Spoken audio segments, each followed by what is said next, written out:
Welcome to the After Party Hangover. I am your host, Mangria Fueled, and this is the 1 year anniversary, believe it or not, of this fucking shit show. 4 days late because of, the way years go and stuff, but how in the fuck could I not have the VIP, the main event, the man who helped me start it all? The main event. This is the man who helped me start my podcasting journey, folks. He was the very first guest. He has contributed to some of the most historical moments in After Party Hangover history. He is very missed in our community. To a very select few, he remains in our social inner circle. Ladies and gentlemen, get up off your feet. Put your hands together for the main event. Motherfucking Andi with an I. Welcome back, brother. We miss you. Thank you so much for joining me here on the 1 year anniversary. You helped me start it all, brother. Thank you for joining me here tonight. Oh, yeah, of course. Hell yeah. You forgot one thing, though. I'm the menage to this trois right here. There is no more legendary background than what you have right there, my friend. Well, let me run down Andi's stats. August 10th, 2019 was After Party Hangover episode 1. You, my friend, were the first guest. Let's jump ahead a little bit. September 7th, 2019 was the epic battle rap between you and that wrestling guy, your menage brother. Epic battle rap. Also, I was pretty trash on that, actually. He got me on that. My wife even told me, yeah, he got you on that. And I was like, fuck. Hey, man, you know what? You had the guts to step up to Sam. You are a worthy opponent, and you know what? It was entertaining to all. So thank you for participating in that. We've both had a couple drinks right now. I'm going to slur my words. I'm sorry. But January 25th, 2020, was the Matt Taven surprise that I sprung on you and Peter Wayne Kent. That was epic as well. Thank you, Zenka, again for setting that up. February 1st, 2020. This is all pre-COVID, by the way. So it was all back when things were happy and go lucky with everybody. But February 1st, 2020, Andi and his wife Monica were the very first couple of After Party Hangover. You were the first married couple interviewed. And we last heard from the main event, May 2nd, 2020.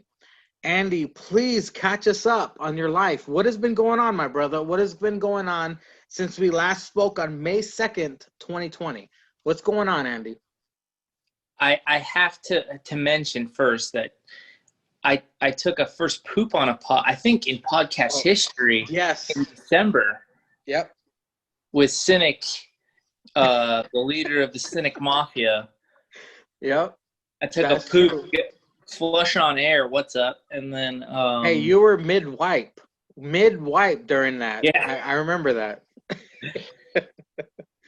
Yeah, I think I poked through on that one. oh man, I hope you washed your hands. Nah, never. But the door was open, right? The door was open. Oh, we're open door policy. That's right. Y'all remember. And then I forgot to mention. Oh yeah, you said I had the guts to do a battle rap, but TWG definitely beat those guts. You did very well, Andi. I mean, you did better than any of us could have against Sam, who probably practiced day and night on that damn rap. When Andi just pulled it out of his ass, and he still did incredible against Sam, who rehearsed the shit out of that battle rap. Oh yeah, probably he did. It's funny thing. I was going into that thing. I was like, I thought I had the greatest thing. When you do something, you think you have the greatest shit ever, and then you just like put it out there and everyone has everything better than you. Well, you know what he did? He went for the jugular, whereas you incorporated all of us and made it like a friendly, like, hey, let's go, let's go. And Sam just went, motherfucker, fuck you, fuck you, fuck you.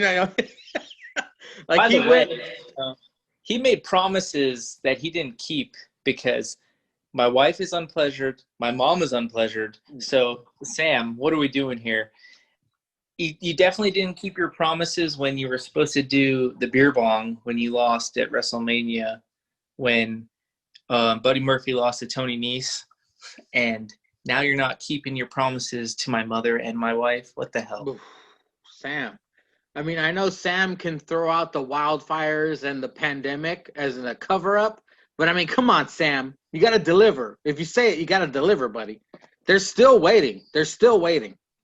Yes, we're still waiting. I kind of want to see these videos. Oh, boy.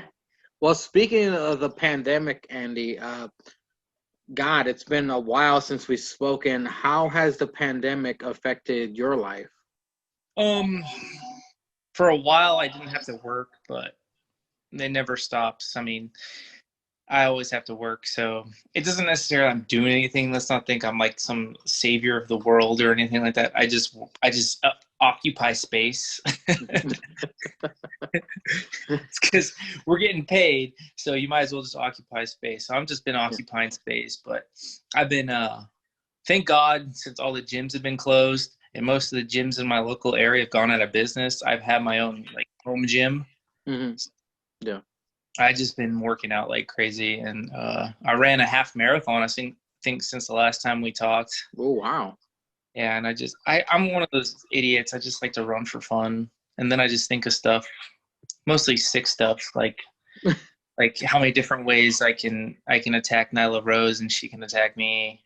Ooh, and she's returned with Vicky Guerrero. So I mean, that menage a trois is gonna be freaky. Oh my goodness, it's gonna be great. So like, if I'm on my back, I got Vicky right here, Oof. and then anytime I need to catch my breath and Nyla's like hamburger meats in my mouth, I can floss my teeth while get my rocks off. It's great. Well, hey Andy, you're working out double time through this pandemic. I want you to post an abs pic for your girl Nyla Rose. I want you to tweet that directly to her and Vicky Guerrero, and I'll retweet that and then post it in the SRAP chat so everyone can see her abs and Sam can be envious. Oh, well, it's not going to be a six-pack. It's going to look more like a keg. And unlike the aforementioned person before, my happy trail is not. It's not natural. It's man-made. I had to work on that thing. Well, hey, man, if you have a keg, I got a fucking barrel because this pandemic, I've just been eating and eating and eating, and it ain't going. I mean, the fat is just staying. If you lose weight, I'm going to find it.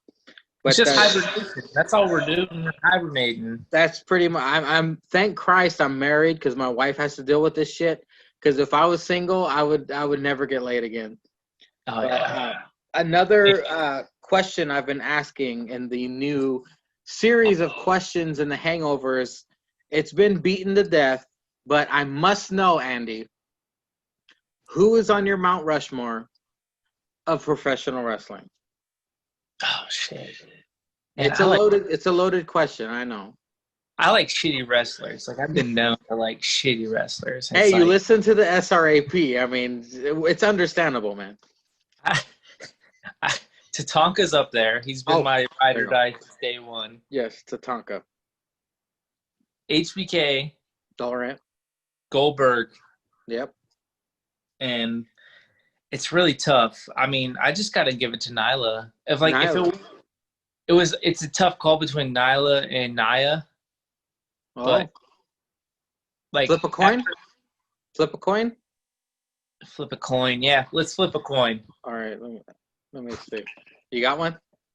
Hold on. Yeah. Okay.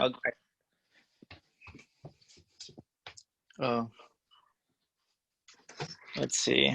I like how your background is staying intact, by the way. Yeah. It's the greatest background ever. We took that at Fire Festival. Oh, wow. So it did work out for 2 people at least. Yeah, it worked out for at least 2 of us. All right, Okay. I got here. Let's see. This is a quarter, and this is the. I'm too drunk to read this. I understand. I'm reading it upside down. That's why. Oh, okay. Whatever. It's a weird tails, and then a heads. You can't see it. Well, you know, Nia Jax is heads. Nyla Rose has to be tails. That's exactly how I would take them both too. Not. Of course. All right, let's do it. Oh. Okay. Heads. Oh, Nia Jax, the hefty is on your Mount Rushmore. Wow. You know, we'll say Nyla Rose is the base. She's the base, whereas Nia Jax can be the 4th head, I guess. Pretty much. And the final question I'm going to ask for the new questions of the Hangover is, what was the last movie you watched? Just at home or whatever. I'm trying to think. I'm trying to rewind because I haven't watched TV today. Like I just watched Big Brother, so that doesn't count. Mm-hmm. Jake loves Big Brother. I love Big Brother. Massive fan. I miss Jake. I want to see him naked in a bathtub playing with toys. Sorry, I'll get back on. Hey, you gotta subscribe to his OnlyFans for that. I think he doesn't have OnlyFans. He has many vids, I think. He's under the Chunky Dunkin' category. Oh man, I dump him in some Dunkin' Donuts coffee and just eat him up. Hey man, you better have an empty stomach. That's gonna be a full meal. I got a bottomless pit. I'm trying to think. Okay. It was Ocean's 12. Oh wow, that was the worst of the Ocean's trilogy. I heard. That's what I heard. I haven't seen it. Is it really that bad? No, the worst. You know what? Considering the climate we're in, I'm not going to say what the worst Ocean's movie is. The worst Ocean's movie was Ocean's 8 because everything worked out perfectly. That was way too perfect, Sandra Bullock. Go fuck yourself. I didn't say anything. I'm saying it right now. Fuck you, Sandra Bullock. SRAP for everybody. And drinking this, drinking a Truly, I definitely can't say Ocean's 8 was the worst one. I'll fall on that sword, Andy. That's good. No, I like Ocean's 12. I like all the Ocean's movies. Mm-hmm. But, Ocean's 12 was the last movie I saw. Hey, you just spawned a question. If you could pull off a heist, pick 3 SRAP members to join you to pull off a heist at a Vegas casino. Vegas casino? Yeah. It's gonna be. I'm gonna pick why I didn't pick these people first. Okay. All right.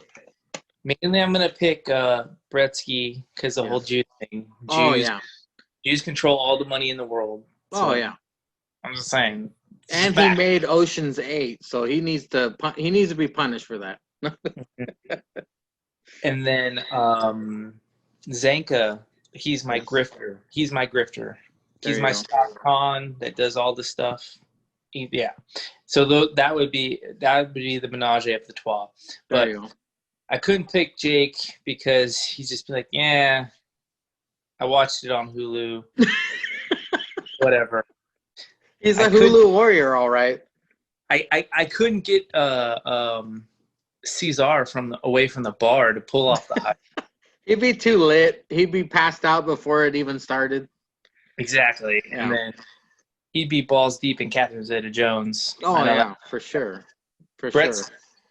No, Bresky's on the team. I would say Peter Wayne Kent, he's too busy killing people. It's so easy to kill people in Vegas.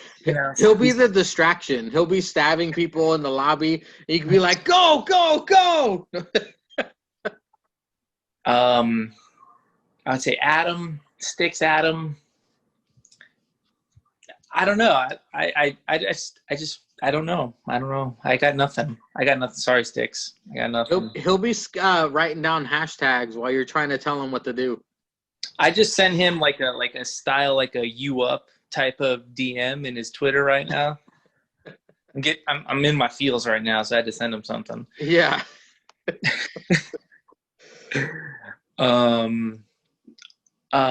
Tryon.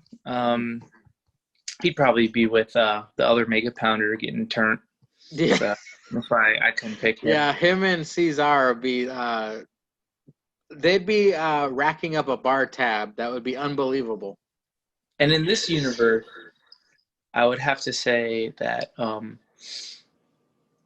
we would be robbing you. Me? So, yeah, you would be Benedict. I would be the guy in charge of the casino. Yeah, we would be robbing you. I'm sorry. I'd be like, hey, there's a couple suspicious characters in the lobby. Can you please keep an eye on these guys? I'm over here trying to handle my money in this vault. There's motherfuckers over here looking suspicious. And then Zenko would just take off his trench coat and show his little Fuji dick. And Bretsky would just absorb all the money with his Jew powers. Oh, of course. He'd be Mr. Fantastic with that shit, rubbering all in there and just taking all the money out of the vault. I'd really be nothing. Just like George Clooney did nothing. I would do nothing. You'd hold the bag open.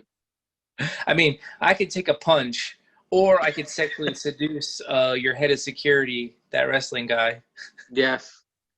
Sam, he'd be down in the lobby keeping an eye out for any suspicious former military trying to rob me. Yeah, and I would just have to seduce them, and this would end up happening. This picture right here would end up happening. There you go, man. You'd steal all the money, then you go on a quick trip to Hawaii with your boy toy, that wrestling guy. Oh yeah. And then Savage Alpha Foxtrot he would just be too busy, doing Maverick shit. Well, a Savage Alpha Foxtrot would be in the helicopter circling Vegas, giving people tours. He'd be giving people tours of the Hoover Dam. Yeah. What about Jake? Or did I talk about? I think I talked about Jake. Did I say? Yeah, he'd be like too busy watching Hulu or whatever. Oh, that's right. You said you'd be watching it on Hulu. Yeah, I watch it on Hulu. I don't know. Oh, I got a wrestling podcast and I don't even watch wrestling. Oh, well, did you catch AEW or NXT this week? I watched NXT. I haven't watched AEW yet. Well, what'd you think of the surprise entrant in the triple threat match at the main event? That goatee, man. That thing made me a fan. That made me a fan. Actually, it kind of made me a fan, not on like a joking thing, because it reminded me of Sonata. Do you watch New Japan? Uh-uh. New Japan, Sonata. He's like one of my favorite wrestlers in New Japan, and he does the whole blonde thing. So it kind of made him look like a black Sonata. It was pretty cool. Wow. I hope he dyes his hair blonde so he can look like Simon Phoenix from Demolition Man. Oh, that would be so legit. Maybe he knows how to use the 3 seashells. I've been trying to figure that shit out for a while. You know what? It's possible. Velveteen, he got out of those sex offender charges. So, I mean, if he can get out of that shit, he can use those 3 seashells. Yeah, probably can. He's been using those 3 seashells on whoever he's been talking to online. There's some bad news that came out of that online, but I mean, you know what? The WWE has gotten away with worse. I mean, geez. Yeah, Jimmy Snuka killed someone. Yeah. Yep. And he's still in the Hall of Fame. So he was the first Chris Benoit. Yeah. he Benoit. So he laid the groundwork for Benoit, and then Benoit just followed in his footsteps. Yeah, Benoit was like, fuck it. He can get away with it. I can. Are you a fan of Cameron? Oh, wait, hold on. Fine Cameron Grimes. Yeah, I've always been a fan of Cameron Grimes. You like Cameron Grimes? Since Trevor Lee, when he was in TNA. Oh, that's what his name was? Yeah, he was Trevor Lee, and he had the Cult of Lee. He had like a little faction going on. Oh, wow. He is an extension of Hurricane Helms. Like, Like that's kind of like a protege. Yeah. Because there was like I can't remember the other member of his tag team. It was Trevor Lee and another member of a tag team, and the lead and like the mentor, the Michael Hayes was Hurricane Helms, and those guys did pretty good in TNA. Did he have the hat? No, he didn't have that. No. He was more of like, they called him Captain Caveman, and he kind of resembled Captain Caveman from like the old school cartoons. Yeah. And Man, that dude I told Zenka the other day, that dude has to have the hairiest asshole in the locker room, man. That dude, I mean, he lets all his hair hang out on NXT every week. that dude is like if I could walk around with that hair and that type of like hamburger meat like hanging on my body all day, like when I retire, that's like how I'm gonna walk around all day. I just got to figure out how to get that hair. Shit, if you have it, flaunt it, right? I got nothing. I'm like a fucking baby down here. You're a hairless baby. I got Cameron Grimes like in between the cheeks, but that's outside of that, I got nothing. Oh man, don't we all though? I know it's the worst, but Cameron Grimes, that'd be cool. I can get behind him winning the ladder match. Mm-hmm. Is that what you predict for Takeover 30? I don't know. It's tough because you got you got the resident thick boy, Bronson Reed. You have, of course, Cameron Grimes, and you have Punishment Martinez. Yep, that's right. Do you think that was my first choice? Oh, really? Yeah. Have you seen any of this shit on ROH? I haven't seen this shit on ROH, but I do remember when he debuted in NXT as Punishment Martinez, he took on Aleister Black and lost, but I mean he was still impressive. We call Damian Priest Kmart Razor Ramon, but I mean he's still badass. He's still badass, and he might be the favorite heading into this ladder match. That could be a ruse though, and Cameron Grimes can win it. That could be. I mean, plus we have Johnny Gargano versus that British dude, and then Finn Balor versus Velveteen Dream. I've been waiting for Finn versus Velveteen for a long time because I don't know if you remember, they set that up. They threw shades of that before the whole sexual allegation thing happened. I cannot wait to see Velveteen versus Finn is a tweener. Velveteen's a heel. Who do you think's going to come out on top in that? I'm pretty upset that they wasted it on a qualifier match. I wish it would be like a double DQ or no contest. Yeah. But I'd rather see Velveteen, even though I'm a Velveteen fan, because it's more believable. Velveteen's like, he's stacked as fuck. He looks like a fucking defensive end. Yeah.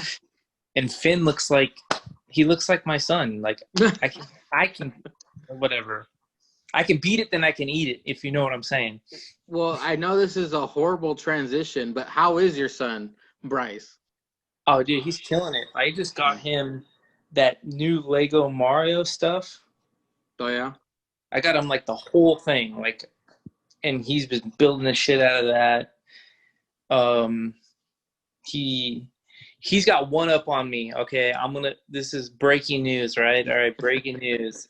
Yeah. Andi and I doesn't know how to ride a bicycle. I'm not even lying. Oh, you shouldn't have said that, man. As soon as Sam hears that, it's over. I give no fucks. Whatever. I can't, but my son, he can ride a bike. He learned how to ride a bike over this summer, and he's killing it. He's like the little kids in Stranger Things? Yeah. And they're riding around the neighborhood, finding dead bodies and hookers or whatever. Fighting aliens, demigorgons and all sorts of shit. He's doing great. He's got this new thing right now that, like, when we go to a restaurant, he tells the waiter or the waitress, he's like, I want root beer or Dr. Pepper, but surprise me. He says that, and they eat it up. They're just eating out of the palm of his hand. And So come back. they have to flip a coin to see if he gets Dr. Pepper or root beer. Well, the funny thing is, they get so excited, they bring something special. And it's like, it's crazy. They bring like some sort of Dr. Pepper root beer hybrid with They mix it. They mix it. Nice. He's 8 going on 25 because he's like, I guess so, because that's a pretty clever thing to say. And then he goes, I need to order appetizer. I would like the cheese sticks, please, with the size of pizza sauce. Wow. He's like, I'll take half marinara, half ranch, please. Yeah. So yeah, he's doing amazing, and he's what did he do? He likes Impact now. He's an Impact guy. Is he a Good Brothers fan yet? He likes Good Brothers and the Wrestle House. Oh, there you go. So did you catch Talkin' Shop-A-Mania? No, I didn't, because I went on a road trip. Oh, okay. Yeah, I went on a road trip, and I missed Talkin' Shop-A-Mania. It was pretty crazy, dude. I mean, it was only $15, and me and Zenka did break it down, but it was fucking funny, dude. Oh yeah, I listen to Talkin' Shop all the time, and it sounded like it was a wild show. I mean, every second of that Boneyard match is epic, dude. I mean, if you can find it on YouTube, catch it. It was fucking hilarious. I saw they brought Maria back. Yep. For Chad Too Bad, because that was a funny thing in New Japan between those two. Yeah, that was their thing, right? Because if you go on Twitter, I'm just saying this as a researcher. I'm doing it for the articles. If you go on WWE Porn at Twitter, you will see Maria do her sexy little dance for Machine Gun Carl Anderson in New Japan. It's worth a look-see. Oh, definitely. Oh yeah, for sure. That's with the original Kingdom with Matt Taven, and Mike Bennett. All hail Matt Taven. Thank you once again. Thank you once again for coming on this show. Well, Andy, what do you think is going to happen? Do you keep up with AEW? Yeah, if I don't catch the show, I listen to no free shout out, but I listen to Wrestle Inc. podcast with Matt Morgan and Raj Giri and whoever else they have on that show. Glenn Rubenstein. Yeah, Glenn Rubenstein. Yeah, I listen to it as well. Yeah, and if I don't watch the show, I catch the breakdown. Yeah. And then usually after I catch the breakdown, I go to my DVR and I delete whatever I was supposed to watch. But I'm kind of upset with the whole like dropping the ball of the FTR and the Young Bucks. Yeah, that was very strange. I don't know if they did that just to sign them, but they're making it really, really weird. And just this past week, I don't know if you listened to the latest Wrestling Inc., but FTR kind of showed their colors, their true colors, and they attacked the fucking Rock and Roll Express. Yeah, I saw that, and I saw it on Twitter.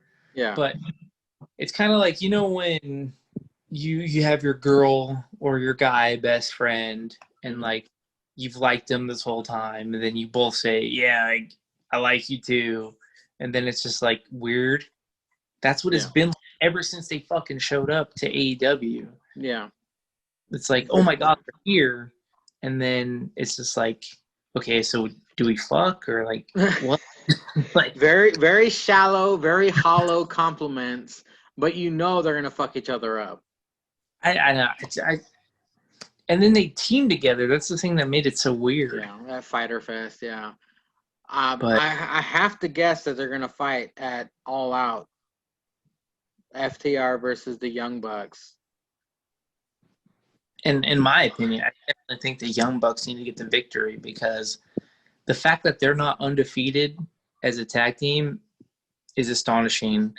Like, you got Cody Rhodes beating anyone and everyone, and you got the Young Bucks. I think they're like 7-3 or something. Pretty much. I mean, they claim to be the world's greatest tag team, yet they've never held the tag titles, and they keep putting people over like Private Party. It's Well, just, it's like, come on, guys. We're supposed to take you for the world's best tag team, and it's not credible anymore. They kind of ruined their reputation, because since AEW started. they were so popular. Yeah. They were the reason why everyone watched Ring of Honor for like I would say in the years between like 2016 and like 2018. Like everyone watched ROH because the Young Bucks were going to be on the fucking show, and they beat War Machine. They beat everybody all the fucking time, and it was just crazy. Well, this past Wednesday was supposed to be Tag Team Appreciation Night, yet in AEW, two singles wrestlers have been the tag team champions for 200 fucking days. Yeah, it's pretty crazy. Ah, God. And the thing is, like, Kenny and Adam Page can freaking carry a main event storyline. They don't have to be the champion. They can carry a main event storyline. If I could predict anything, if they don't lose the titles at All Out, perhaps they'll break up before All Out and face each other at All Out. I have no idea, because the way AEW tells stories is so confusing, because Cesar is just livid about Cody. He calls him Cody Jarrett because he puts himself over on every fucking match. Like any big guy that comes in, like the Murder Hawk or Brody Lee or anybody, Cage, they build him up as a big monster and they give him like 5 wins and then they lose to Cody. So he calls himself, Cesar calls him Cody Jarrett because that's how he books himself. I just don't understand the storytelling in AEW, and of course you have all the marks, the anti-WWE marks are praising AEW at every corner when they have just as many problems as fucking WWE. I had this question. I went on earlier. I had this question when like AEW has a shit segment. Who do the marks blame? Is it still Vince? You know what they'll say? They'll say, you know what, that was a bad segment, but it's still better than Raw. It's still better than SmackDown.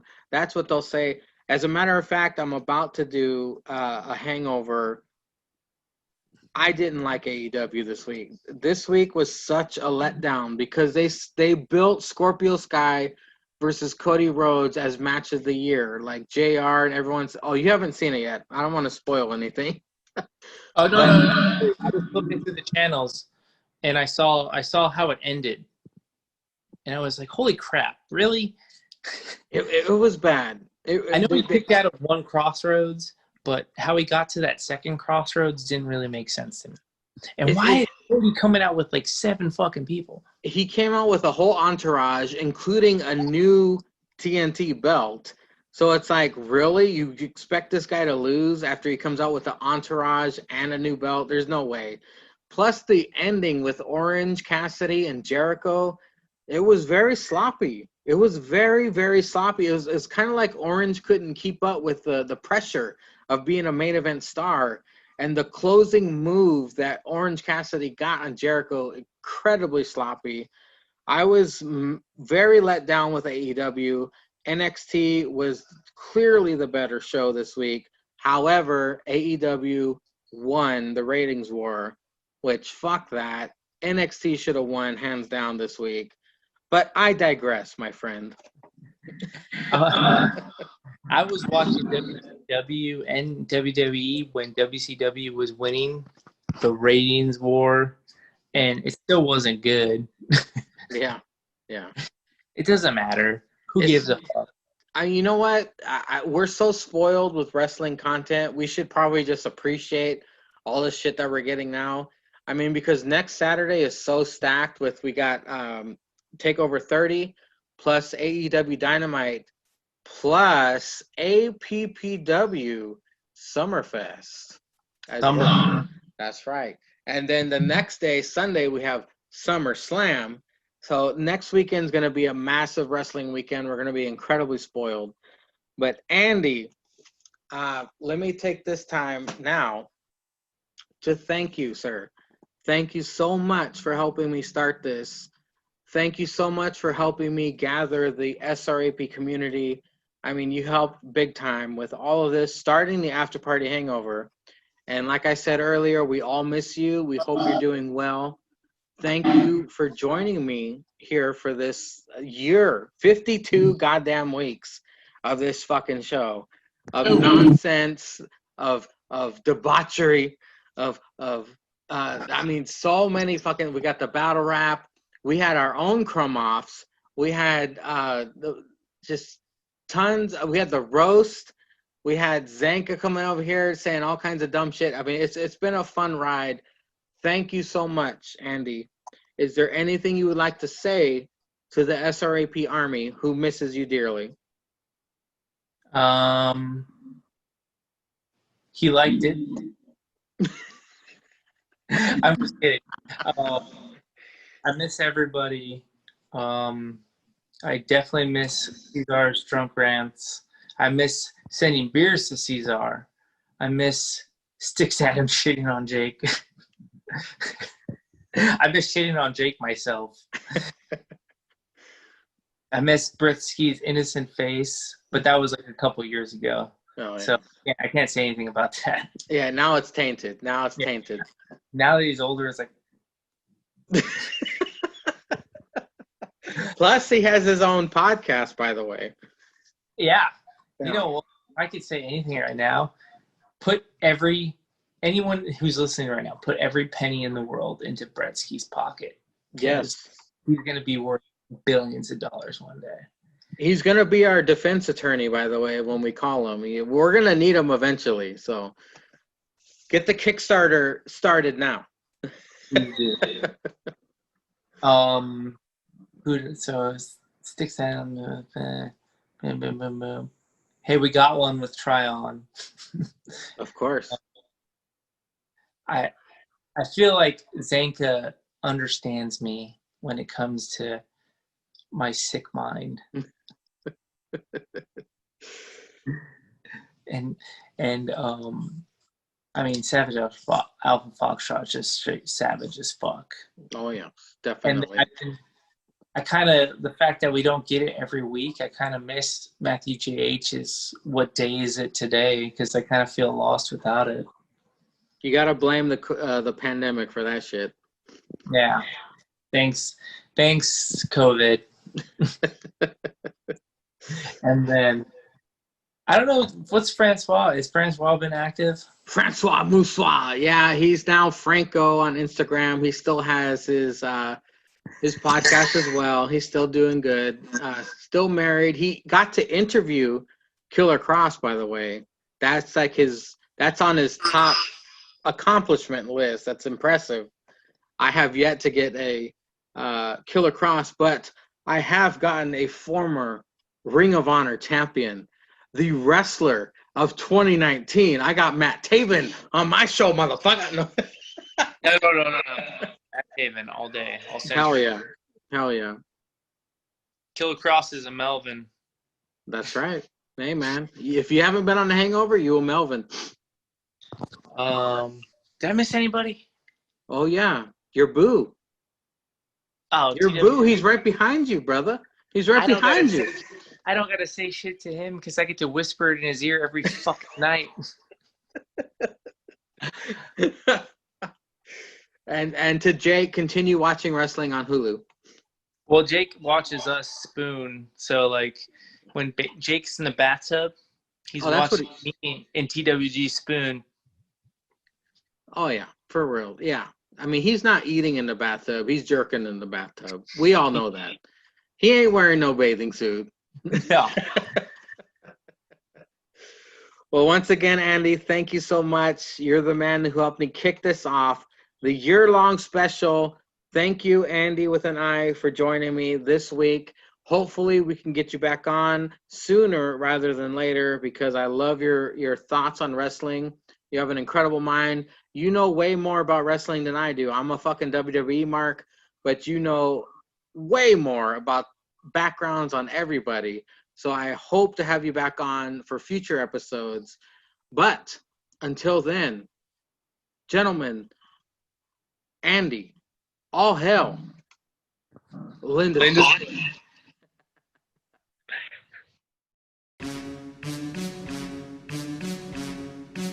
Yeah, what guests for 1 year? Welcome to the After Party Hangover. I am your host, Mangria Fueled, and this is a show that talks about a show that talks about a show. Welcome to the 1 year anniversary, by the way. Thank you, people, for watching. Thank you for my guests. Let me intro them first. Even though this guy called us all losers and doesn't give a fuck what any of us has to say, the people of Durkistan have spoken, and he is the #1 host of the decade. He really is a nice guy. I bug him all the time for shit. He is one half of the SRAP Best Friends and the Still Real After Party podcast. Ladies and gentlemen, welcome After Party Jake to the Hangover. Hello. I'm here. Hi. I'm working on something, but carry on. Also joining us, this Instagram famous ranter has graced the After Party Hangover many times, and we all do appreciate it. He continues to rant weekly, whether at home, in his car, or becoming a god. Ladies and gentlemen, get up off your feet and put your hands together for Sam, that wrestling guy. Morning, afternoon, evening, arseholes. How are we? Thank you for joining us. Jake, are you going to put your panties back on so you can take the post-it back off, or what's going on here? Are you naked, Jake? Oh, there we go. Best friends, damn right. Living the gimmick, my friend. Oh, he's got the shirt on. Oh, shit. I'm always in gimmick, baby. I'm going to brush aside the Mount Rushmore bullshit that I usually ask guests, and we'll skip to some realness. Sam, how has the COVID pandemic, since the last time you've been on, how has that shit affected your life? I guess I can't go out and do as much cocaine as I usually do.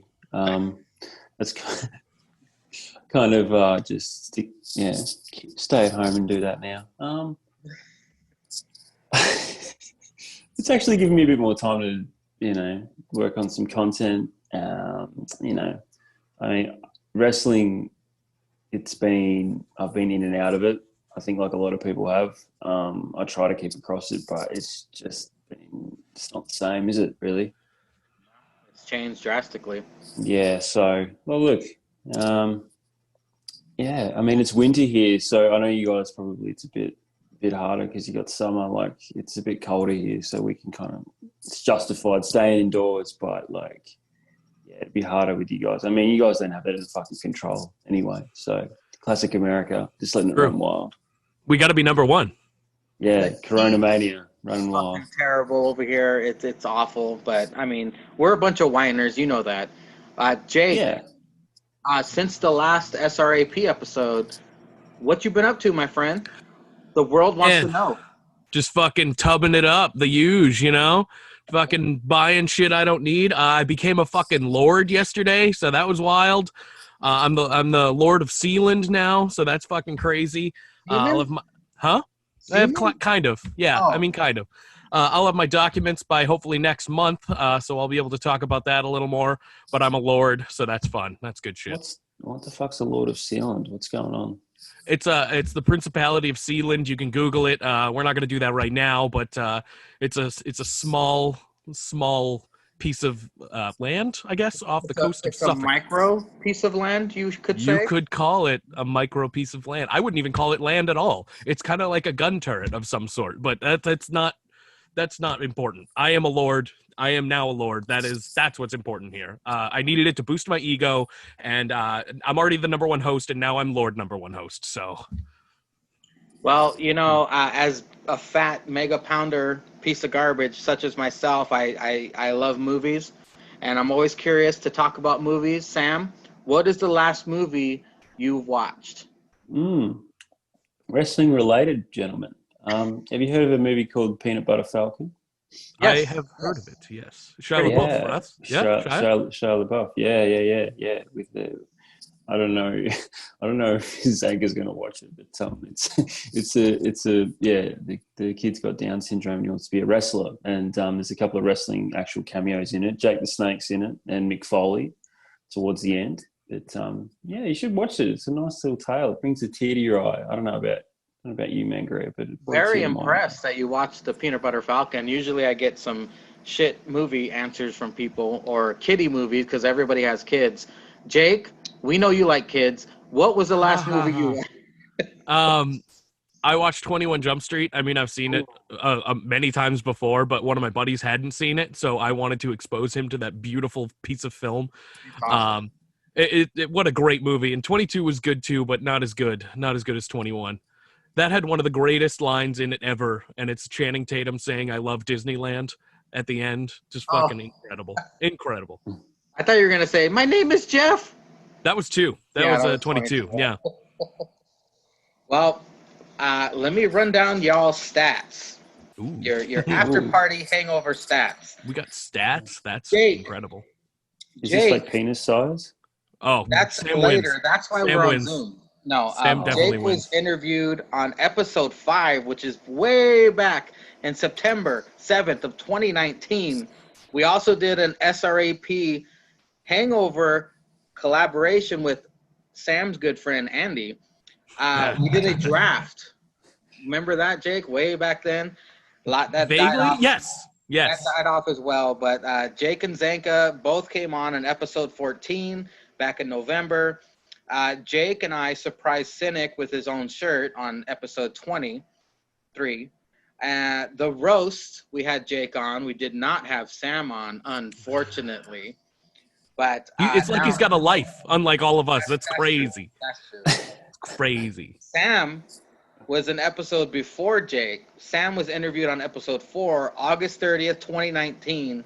Thank you very much for that again, Sam. Who would have guessed you had the Best Friends back to back, and you didn't even know it? We did the finishing move crumb-offs, the final debate between Andi and Sam, where Sam did win that argument with the Claymore kick. I killed him. Episode 26, Sam rejoined me to help me break down AEW. Fellas, the After Party Hangover poll of the week. The question was, out of 52 weeks of the After Party Hangover, what has been your favorite moment of the year? Oh, Jesus. I have everything significant that happened, by the way. Andi versus Sam, the battle rap. We had Andi versus Sam, the finishing move crumb-offs. The tag team crumb-offs. The roast. Then I started the NXT and AEW reviews. The Christmas Eve special with Cesar that had Facebook and Instagram questions. The Hail Cesar segments. The quarantine special. The Matt Taven surprise. The married couples interviews that I had 3 on. The tripod session started. I used Anchor, I used GoToMeeting, and now the Zoom era. Fellas, what do you recall is your favorite moment in After Party Hangover history? This is mean, asking me to remember anything, ever. I remember the tripod session starting, and that was awesome. I mean, obviously the Hangover has been like a cool thing going from, like, it's a spinoff, like, which is awesome. It's never something I expected to have. I never expected to have a spinoff of my shitty podcast turn into another shitty podcast. I didn't expect that ever. But I'm glad it happened because you are great and we are the worst. So you do 10 times more work than we do. And that's great. I love it. So just the whole podcast, that's my favorite. That's a good answer, I guess. Sam? Yeah, It's also a cop-out. Congratulations, Mangria. It's great, man. You've really just taken over the like Still Real After Party. I have to It's imagine just it's defeating Andi in that battle rap. Of course. You put it to the people. That was good. Well, where is he? Where is he after that rap? He's gone because I destroyed that man. Well, And surprise. look, if he wants to stick his little fucking ugly head up one day and come back and rap me again, I'm here. I'm right here. He knows where I am. Well, surprise, fellas. Before I interviewed you guys, Andi returned to the Hangover. Wow. So this year-long special episode will include Andi, Sam, and Jake. Damn. Triple Wow. guest Hangover. What a lineup. What a lineup. Holy shit. And now That's it's time amazing. for the hypothetical question segment of the Hangover. Jake, we'll go with you first. I have a story leading up to it, too. While Okay. Jake was leaving work, he accidentally backs over a gypsy woman. The dying gypsy curses Jake, but gives him a choice for the punishment he will forever face. Jake, you will either eat a mayonnaise sandwich every day for the rest of your life, or you'll get gang raped by the homeless, or Jesus. consume an entire Hawaiian pizza every week, or your family dies. Which one do you pick? Well, I'm taking the pizza because, I mean, still shitty pizza, still fucking pizza. Like, it's like sex. Not like I know anything about that, but like shitty sex, still sex. Shitty pizza, still pizza. I'm fucking taking that Hawaiian pizza. Hawaiian Easy. pizza. Okay, man. Also, I'm already cursed. So, You're gonna have to pineapple shits for the rest of your life, I guess. you said only once a week, right? Yeah, but That's still. fucking easy. That's easy. I'll get it out of the way Monday. We'll call it a day. Call it a week. Okay, Sam, your turn, buddy. Mhm. Same situation with Jake, but you back over a satanic koala or some shit. The song Land Down Under plays in your head in a forever loop, or you cannot leave your car ever again, or you can never curse again, or you'll be handcuffed to Gary Busey until the day you die. Which one do you pick? Jesus Christ. My car. I mean, I lived in there anyway most of the time, so I can live in my car. That's fine. I can have a family in that car. We can all raise that little wrestling kids, and we can all be the ranting family that just travels on the road and just yells at people. It'll be great. Okay. Well, there you Satanic go. koala. I like that. That's good shit. There are satanic koalas. I mean, they're all full of chlamydia, so they're a bit. All of satanic them. anyway. All of them are satanic. I didn't want to be lazy and drop a Baron Corbin reference or an Andy reference on Sam. I had to get somewhat creative on this. I like Baron Corbin now. What? Hold on. Stop. Stop. Well, we're putting a pause on this. What? No, not really. All right. All right. Fuck it. It's Some just, things never change. Some things no, never of change. course. Of course not. I don't know how much of AEW and NXT you saw, Sam, so you can just riff on what we spew out right here. We'll start off with AEW. It was Tag Team Appreciation Night. The Young Bucks come out. Dark Order attacks them. Dark Order, they're up to their typical shenanigans. I love how my favorite move of Evil Uno is when he throws the leg to the ref and he does the neck breaker. The ref always catches it for some reason. The Young Bucks doing their typical stuff. I call them Forehead Jackson and John Morrison Jackson because that's the only way I can tell them apart. Well, one of them's got a beard. That's John Morrison Jackson. Ah. I was very impressed by Stu, Don't Call Me Dick Grayson. He walked on Evil Uno, Forehead Jackson, and Hurricane Rana, John Morrison Jackson. That was a good sequence there. We've seen, I believe, Kofi do that before. JR drops his grit line after Forehead Jackson kicks out of Dark Order block. What the fuck? I was drunk during this, sorry. Shocker. Forehead Jackson rolls up Evil Uno for the win. Fellas, Sam, do you recall this match? And did you like the opening match of Dynamite or no? I don't recall. I've done a Jake here and barely watched anything, so I'm just going to hang out and listen to you guys. It's I gonna be actually the watched worst it. two. Did you? Yeah. Fuck, that's a first. I know. I actually I was told to. I got more of NXT than I did AEW. I heard what happened on AEW more than watching it because it's hard here. It's not on live. We don't have it on a channel here. Like you guys have, you can flick back and forth. We don't have AEW. Like it's not on any of our network channels, so it's harder to track down. I'm gonna play the part of bitchy internet wrestling commenter during AEW because I did not like this week's episode. But Jake, since you watched it, what do you recall about the opening contest of Dynamite? Well, here's the thing. I'm going to get this off the table first. I told you earlier, or I told you a couple days ago, it's nice that you're going to have me on for this particular one because we're going to have some differing opinions because I thought AEW was awesome. I don't know why. Maybe it's because I haven't watched it in months. That could be it. But I thought NXT was mediocre and AEW was way better. How dare you, sir? How dare you? Hey, I'm full of opinions, whether they're right or wrong. Well, what did you think? You like the Young Bucks during this match, or? Yeah, I thought the match was great. I thought it was a great way to open the match or open the card, and yeah, it was just all around enjoyable. These guys can go. I mean, even Stu Grayson and Evil Uno, they can go. And it wouldn't surprise me if they're in the hunt for the tag titles, like for real, either. Their tag team chemistry is very impressive. This was a 16-minute match with no commercials, by the way. It felt like it, but in a good way. Sam, do you think that adding to the Dark Order hurts them, or do you think it benefits them? I don't know. I've never been a fan of the Dark Order.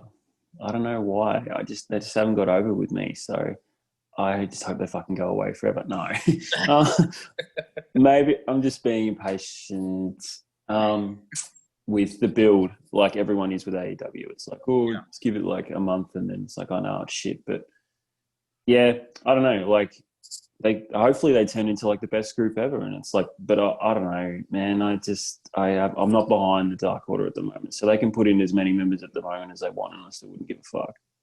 Jake, do you think it hurts or helps them? Two things I love in wrestling is characters and factions. So this is both of those things. So I like it. I'm a fan. I think adding is a good thing, but not. They need to kind of. I think they have like 6 or 7 members at this point. So they need to either start doing something with some of the other members or just not add anymore, because I think they're already at capacity. I think they have 10 faceless dudes, because there's a dude who's I don't count them. 10, and then they have Colt Cabana, who's kind of sort of a member. Yeah, that's the best one. They have Colt Cabana's the best one. Anna Jay apparently is in it now as well, and it's a lot of people. I think it is.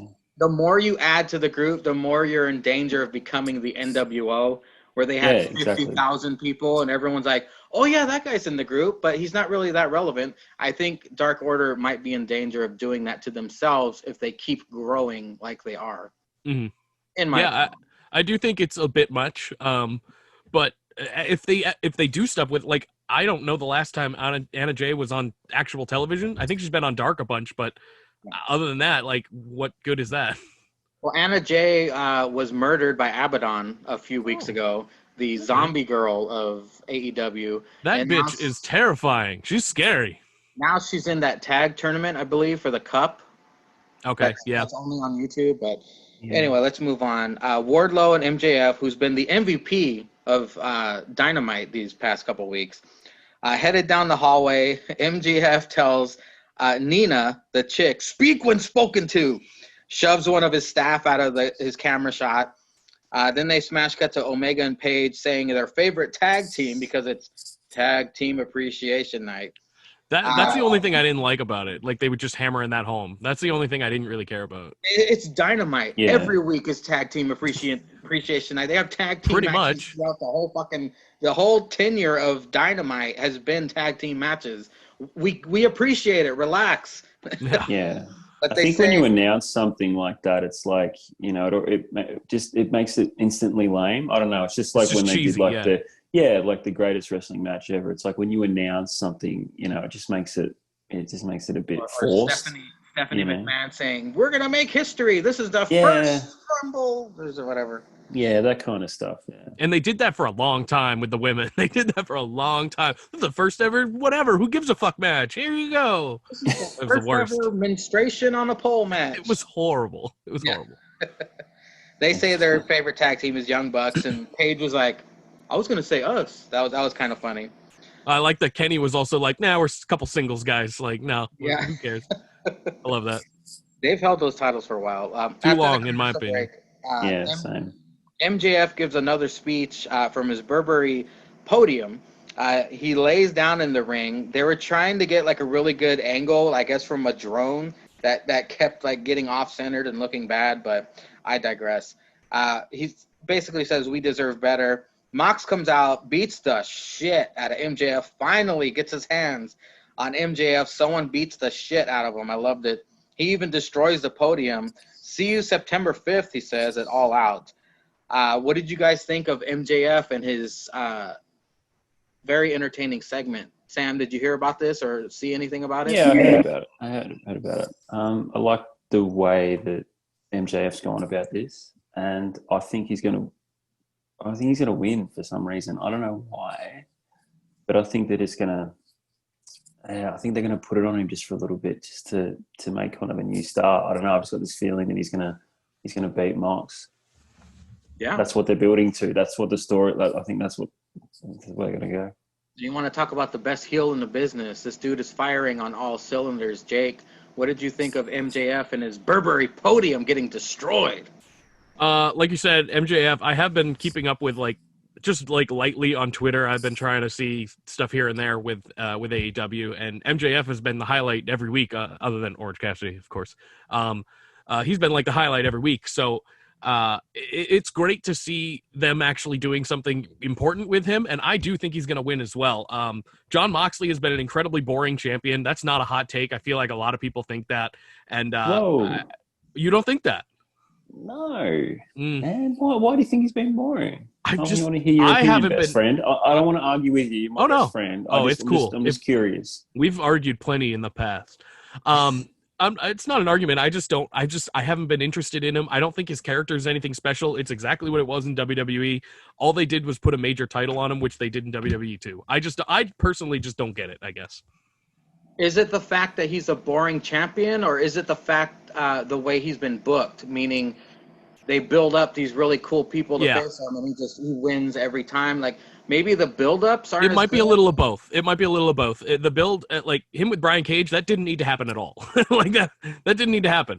Brian Cage immediately is dead in the water because he faced Moxley. That shouldn't have happened. It's just the worst way possible, having the towel thrown in. That damaged him big time.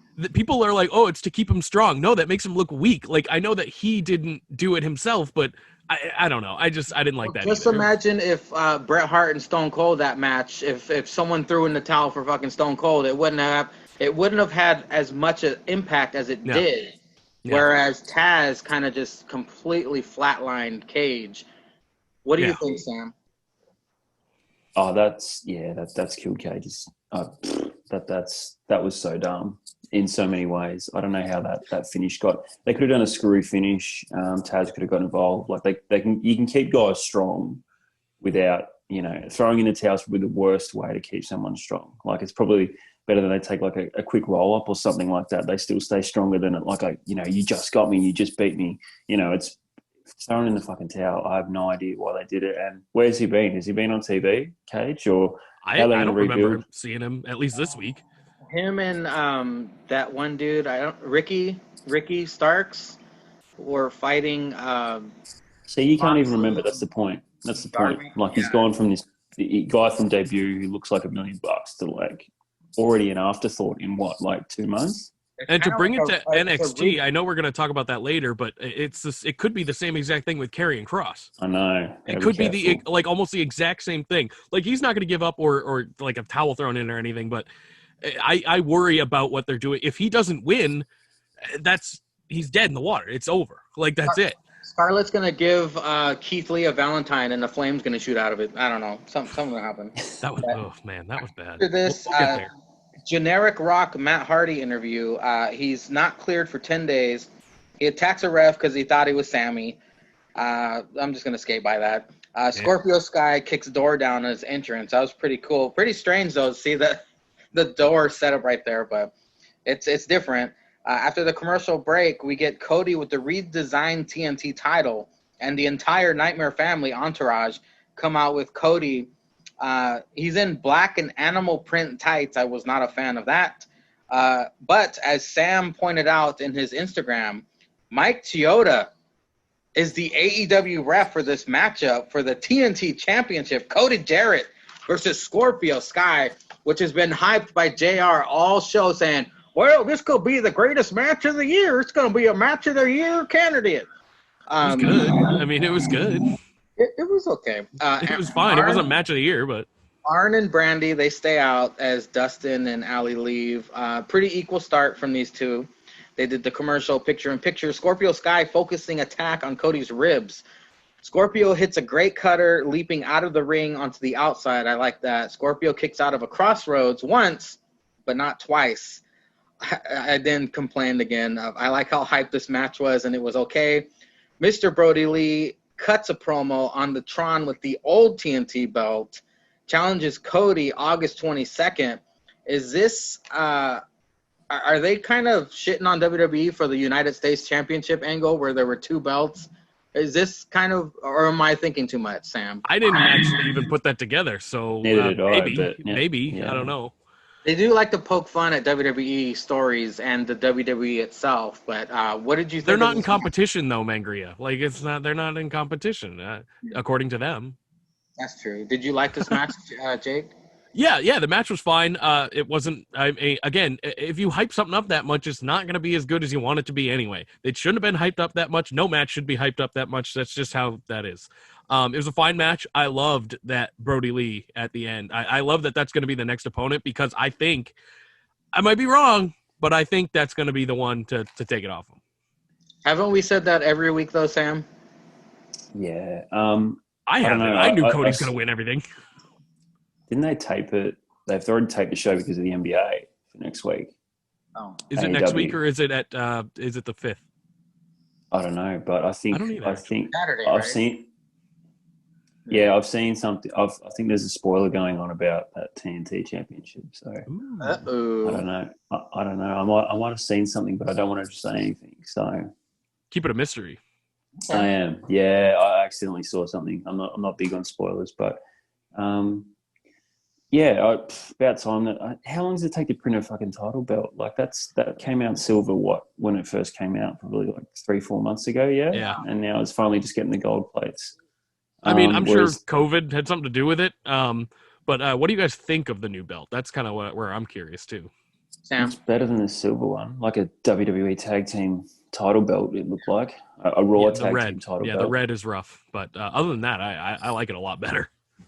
Well, Yeah. like you guys were saying, Cody derailed Murder Hawk's momentum by winning the TNT Championship a while ago, and he had the silver belt. Everyone complained about it, and as soon as they reveal the gold belt, everyone's on board. I do agree it looks great, but I don't know, the red strap, really? Mm. That's the only thing that bothers me. If that was Yeah. like a black strap, that would be a great looking belt. The red, I don't like colored belts at all. Like even the North American Championship, I don't like that much. I don't know. I'm not behind the colored belts at all. Yeah, the North American Championship sucks. That's It's not it's not a good looking belt. I think the best looking belt in AEW is the tag belts. Yeah. Yeah, they're cool. Probably. Why don't I they mean, just keep that mold? Because it's like it's weird that they've done like because the championship one, even though the women's belt's like really tiny. That's the worst one. Yeah, and the tag team ones, but they all have a similar kind of look, like kind of like a New Japan, but like this one kind of just looks completely different and kind of out of place. I mean, in a there's like way. 8 championships in AEW anyway. So Yeah. Well, moving on, the private party says that the Hardys are their favorite, of course, because Matt Hardy was all up in their business. After this, the Jungle Express with the Dirty Q-Tip versus Omega and Page. This is an AEW Tag Team title matchup on Tag Team Appreciation Night. of course. Okay, you got to forgive me. All of my notes are making fun of Marco Stunt. So, Jake, I mean, that's you're fine. you're gonna have to help me fill in some holes here. I can't help you much, but it was a fine match. I mean, Jurassic Express, they're fun to watch. It just overall, it was fine. Omega and Hangman, they still got their thing going on. I don't think I said it earlier. I don't think they should be champions anymore. They're fun to watch, but I would much prefer them as single stars as they're supposed to be. I'm hoping this leads to a Omega versus Page match at All Out. I know it's short notice. Hopefully it does, but my notes, let me just spew these out real quick. Luchasaurus gives a shout out to his mom, just humanizing him even more, which we don't need. Hangman's nameplate, I always keep track every week. It says, needs to borrow money for a new lawnmower. That got a pop out of me. Marco tries to get in Omega's face. Omega slaps the taste out of that waste of sperm. Marco grabs Kenny's foot. Fucking piece of afterbirth, ruining bucket hats forever. See, I'm really salty towards Marco here. I Sorry. see that, man. They keep cutting to Frankie Kazarian sitting alone watching this. I thought that was kind of peculiar. Yeah, I missed. Well, I mean, I saw that, but did he show up like a week or two ago or something? Or what's going on with that? I seriously have no fucking clue what's happening with Kazarian. Yeah, like what? Okay, I have no idea. I'm glad I'm not alone here. God bless Omega getting Marco and Snapdragon suplex on the outside. He's my new favorite wrestler. Other than that, the match was good. Luchasaurus tosses Marco onto Omega on outside because it's in Marco Stunt's contract that every time he appears on Dynamite, he needs to be tossed like a fucking lawn dart. I mean, that's why he's there. I guess so. But toss Marco, blah, blah. Omega power bombs Jungle Boy on the outside to Luchasaurus. Buckshot V-trigger combo on Jungle Boy. Pin for the win. Sam, did you hear anything about this match, or did you catch any clips of this? No. You didn't need to. Yeah, you did not. Like, it was a good really? match, but storyline-wise, it's irrelevant. Okay. It's pretty stupid how they keep setting up these tag team championship matchups. Like, are they face? Are they heel? Omega and Paige? Like, Yes. yes, what? Yes, they are. They Oh, are. okay. They are that. Do that. Yeah. It just depends on who they face, I guess. Pretty much, because Jurassic Express, as far as I know, are full-on faces. So Sam, if I put Marco Stunt as one of your rant topics, can you please just go off on him? There we go. Please tear him apart just for me. Yes, you can, but you need to put it in the comment box, Mangria, because otherwise I don't rant about it. We're still waiting on that wrestling guy OnlyFans. So. Oh, that's right. No, it's coming. Yeah, I've got. Fuck yeah. I'm just working on my poses and stuff. Good. That was me. That's my idea. Are you gonna be like? No, go ahead. The people voted for it too. Like the poll that's up now is whether I'm circumcised or not. So I'll reveal that to you as well later on in the day. So stay tuned for that, because I think the poll may be wrong at the moment. Are you gonna be like all the whores on OnlyFans, where you have a free, like a preview page and a paid page? Okay.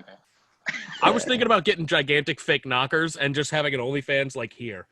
Like, they don't need to see anything else. You can get fake tits for like $4,000, so I can make that back no problem. People love tits. You're a mega pounder. You have tits. You don't need. Yeah, but I want bigger tits. I want even bigger tits. No one wants to see like hairy man tits. Okay. Some people might want to see hairy man tits. I think so. Yeah, those people exist. Yes. Well, I gotta corner that market. After this, Santana and Ortiz bleach best friend stuff in the shower. That's a bitch move right there. That's like a fucking a woman scorned. I don't know what that was about, but anyway. After the commercial break, Butcher and Blade pick the Road Warriors as their favorite tag team. No one really cares. Bucks, FTR, Arn, Tully, Rock and Roll Express in the ring. The Bucks thank Rock and Roll Express. It was a kiss-ass fest until, FTR thanked them all too. Rock and Roll Express praises everyone. Arn praises FTR. And then they give Tully the mic. And Tully insults everybody by praising Tom Brady. I'm pretty sure Jay was grinding his teeth during that. Tom Brady's my fantasy football quarterback this year. I might be on board. He insults Arn. Sean Spears comes out. Arn leaves. FTR attacked the Rock and Roll Express. I hope they paid for their hospital bills. Those fuckers can still go. They were on Talking Shop Mania. Now they're on Dynamite. Those guys are still going. Bucks, Hangman, and Paige come to their aid. Do you have any thoughts on this, Jake? It went on a little too long. That's the only complaint I had. I like the segment, but the only thing I fear is that we're going to get FTR and Rock and Roll Express soon. That's the only thing I fear, and I don't think we need that. So, Sam, do you give a fuck about any of these dinosaurs? Yeah, in a way. Tully's fucking good on the mic. He was great. That. He knows how to fucking cut a promo still. And look, you go back and look at those guys when they did, you can see why they're like the best promos, some of the best promos you'll ever hear. I don't mind them bringing it in. I think there's a limit to it though. How much you bring back the old guys, like if it fits the story, then yeah, that's cool. But it's like, yeah, how long are we going to need like Arn and Tully and those guys, around on camera? And what are they doing with like Sean Spears? It's like that's been dragged on for quite a bit as well. Well, Jake the Snake too. What did that happen? Did we talk about? We didn't, right? Not yet, but man, that was weird. That was stupid. That was dumb. I'll give you that one. Yeah. So it's like, yeah, how much do you use the old guys? You know, obviously you give the talent shine, but it's like, I don't know, do FTR really need more? I don't know. Yeah, anyway, we'll see. We'll see. Like, if they do, they better not fight the Rock and Roll Express. That's not a match that anybody wants to see. I want to see, yeah. I did buy into that injury story that I posted in the chat that one of them, the FTR, was injured and he was wearing a knee brace. I was like, oh, that's a shame. But it was all a work. Of course, I'm a fucking mark. I like that. I like that shit. That was good. Mike Chioda was interviewed. Jericho interrupts. When Jericho gives the signal, do the right thing. Sammy G, Guava Juice, comes out with his commercial break signs, and I always do my due diligence, and I write down what he says. Thank you, because I didn't see it. Okay, says, hey, Matt, what's wrong? Can't get me out of your head? Oh, well, you need to relax. That's it? No, sorry, my wife's doing that. Okay, great. You need to relax. Enjoy your night off. Too bad, though, you left your throne. Typical Matt. Learning the hard way. Throne was spelled THROWN. It was cheesy. You would have appreciated that, Jake. I do. And then we get Hikaru Shida versus Heather Monroe. I love JR always pointing out when there's a thick chick in the ring. Whenever there's someone that looks a little bit more like Chris Statlander, when they got a little more meat on them, he always points it out, and I always pop for it. He said this time, looks like Monroe might have a little size advantage. It's pretty fucking sweet whenever he does that. He's great, pointing out plus size women. JR, what a national treasure, that guy. If he has a daughter, she probably has an eating disorder. Hikaru wins with the stretch muffler. That was all the notes I wrote on that, Jake. Do you have anything? It was a throwaway match. Just further proving that the women's division is completely useless in AEW. Had this been on Hulu, that definitely would not have been in the Hulu cut. It might have been because they're trying to, push the women there. Sam, any thoughts on Hikaru Shida? Nope. No, I think I got nothing. I got nothing. We can move on.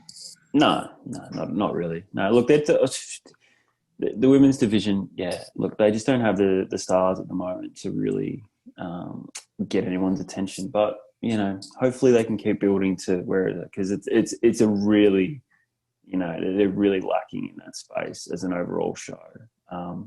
So hopefully they can get their shit together and make some starts. But at the moment, it doesn't look like anyone's really going to pop out and do that.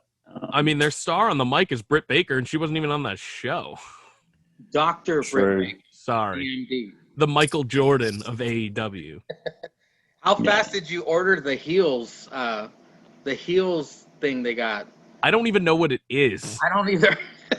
I have done no research on whatever the fuck that is. Well, here we go, Jake. This is the funniest thing we were talking about earlier. Jake the Snake talks while Murder Hawk murders the jobbers in the locker room. And then Murder Hawk tears off Jake's $700 shirt or $200 shirt. And on Jake's back, it said, what, everybody dies, right? Or something like that? Everybody dies. Yeah. Embarrassing Jake the Snake, basically. Very odd. I put elder abuse, ? What the fuck is happening with the Murder Hawk? What's the point of this? I don't have a goddamn clue. I mean, like you said earlier, Cody ruined his momentum pretty quickly, so I don't know. I don't know what this is. Yeah, correct. Everybody dies. That's just a fact. I don't know what you're trying to prove here. Sam, any thoughts on Murder Hawk and the abuse of Jake the Snake? What? I didn't even know that happened. That's it was insane. very short. It was a short throwaway thing. Very dumb. I didn't even hear about it on the internet either. Wow. Okay. We just saw Jake the Snake's doughy body. Ooh, Poor guy. I love a good dough. Right. No. Where's it going? Does anybody know what was the point of it? No clue. Fucking clue. Maybe I have to watch next week to see what happens. Maybe it'll be another message on like Jake the Snake's tits or something. I gotta see that. If he just has different messages on different body parts for every single week until it eventually gets down to his junk, his actual snake. I want to see that. That's what I gotta see. Are you saying that Dynamite has you hooked, Jake? Wait, what? I mean, Dynamite, not I Dynamite. was like, what? Yeah, I love me some Dynamite. Sure, yeah. Well, Dynamite. We'll see. this was the preamble to the main event, the $7,000 obligation match. Best Friends and Inner Circle are banned from the ring. Orange Cassidy versus Chris Jericho in the sloppiest fucking main event in AEW history. Orange Cassidy dominates the beginning. Jericho, multiple delayed vertical suplexes during commercial break. Orange Cassidy with a lot of weird dragon screws. I don't know what was up with Jericho. He kept doing the back bump to whenever he did the dragon screws. I'm not sure. He attempts the ankle lock. Jericho tries to use Floyd. Chioda tosses it. Santana and Ortiz fight with Best Friends on the stage. Hagar attacks Orange Cassidy. Orange Cassidy got hit in the balls, but pins Jericho with mousetrap pin. That was incredibly sloppy. Those are all my notes. Very disappointed. Thank God NXT exists. Jake. Yeah. Okay. Yeah. I get it. I get it. What did you think about this main event? I liked it. I don't know why it wasn't as good as their last match, but I still pretty much enjoyed it. I love that Orange Cassidy won. I know it was a little messy at the finish there, but he needed to win that match. Like, there was no way Jericho should have won that match, so I'm glad they didn't make the mistake. I thought they were going to again, and I'm glad they didn't make the mistake of having Jericho win it. Did you believe it though? Did I believe what? Orange match?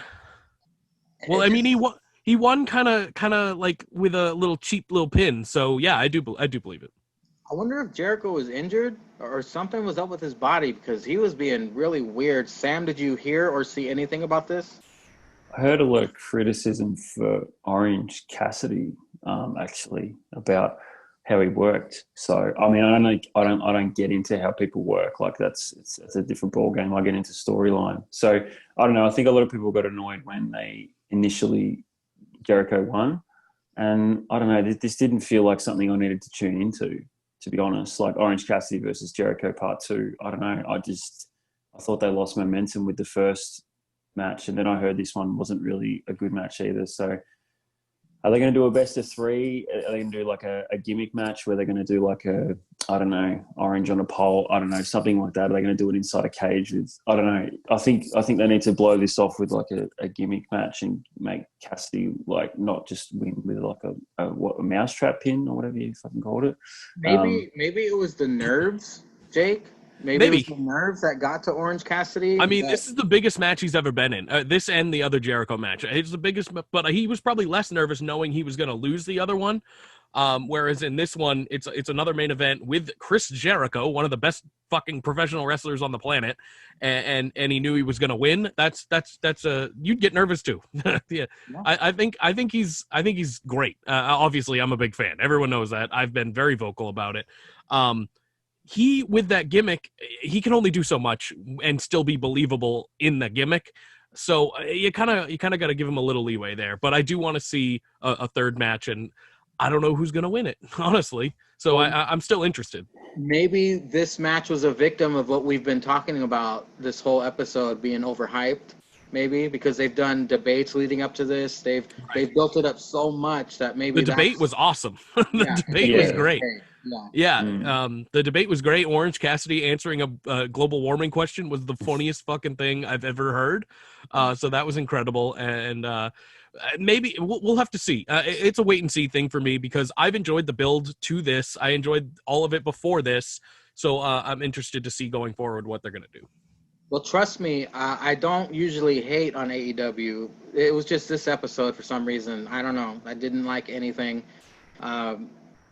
But I digress. Let's move on to NXT. Oh, Sam, any closing thoughts on Dynamite of this past week? No. Not at all. Look, they're allowed to have an bad show. It's fine. Like, if it was a bad show, it's a bad show. They're doing pretty well considering they've been a company for a year with ratings and all that kind of shit. Even though people talk about fucking demos all the time, I think you're allowed to have an off show, man. They'll bounce back, and you'll be loving them again next week. So it's all good. Yeah, I was being too harsh, but they did win the ratings war again. I find enjoyment in AEW just because it's new. I Yeah. mean, for a lot Yeah. of people, it's still new because, like you said, Sam, it's only been a year since they've been around. So there's still new things happening. There's new people there. I mean, maybe not in this one, but a lot of people probably didn't even know who Orange Cassidy was before this, and now he's. I think he's one of the bigger guys on the roster, which is wild. Alrighty, well, let's move on to NXT. Vic Joseph was there instead of Tom Phillips. I noticed that. I wonder why. Maybe some Corona stuff going on, but we get the Adam Cole, Pat McAfee recap, which has got me very excited. That's going to be a pretty damn good match at TakeOver. I don't know if it'll be a good match, but the storyline's fucking awesome. I'm anticipating what Pat McAfee can do in that ring. I'm curious because he has been training, so I'm curious to see at least. Does he have his own ring? Yeah, he does. According to him, he got drunk and bought one weekend, which I believe. Yeah, which is something I think all of us would do if we had the money and we were drunk or on cocaine. But the night kicks off with Karrion Kross, Fall and Pray versus Danny Burch. Cross murders Burch, of course. Cross jacket for the win. This is when Keith Lee comes out, calls Kross a bitch, throws contract at him. Kross signs. Scarlett kisses it, hands it back to Lee. Keith opens contract, and we get a Kane classic fireball to the face. Refs and medics swarm. Super overdramatic. But, Jake, what do you got to say about the opening segment of NXT, the drama? Karrion Kross. I like everything about him except for what he's doing right now. And that's basically where I'm at with him. His image is great. His entrance is great. I don't like that he's in a feud with Keith Lee. And I thought this segment was stupid too. Sam, before I say anything else, what were your thoughts on the opening segment? The fireballs, cheesy. NXT isn't that. That's why they're different. NXT is not WWE's like fireballs and those kind of characters. They're more the wrestling. And if you're doing like supernatural shit with like a fireball in Scarlett's she's devil. You know, she's a witch, I guess. I don't know. Okay, so that character shit isn't. That's why NXT's brand is not to have that kind of goofy, over the top kind of supernatural. Like leave that on Raw and SmackDown. When I saw it, I'm like, what the fuck? Why is there a fireball on NXT? Yeah, coming out of a piece of paper. Yeah, I know. When have we seen that before on any of their shows? Anything? It's about real stories and in-ring action in NXT. It's not that kind of stuff. So that it really kind of took me out. I agree with you, Jake. They're going to book themselves into a corner. You got Karrion absolutely destroying everyone. He destroyed Ciampa. You know what I mean? Like he's destroyed big guys. And if he loses to Keith Lee, it's like, what was that all for? But then if Keith Lee loses, it's like he's had to run at the title for 2 months. Yeah, and I think it's too early to put it on Karrion in general. He's only been there a few months, and we said this on the regular podcast. We said that it would be perfect for him to go for Keith Lee for the North American Championship when he had that. Little did we know we were right, but he had both. Yep.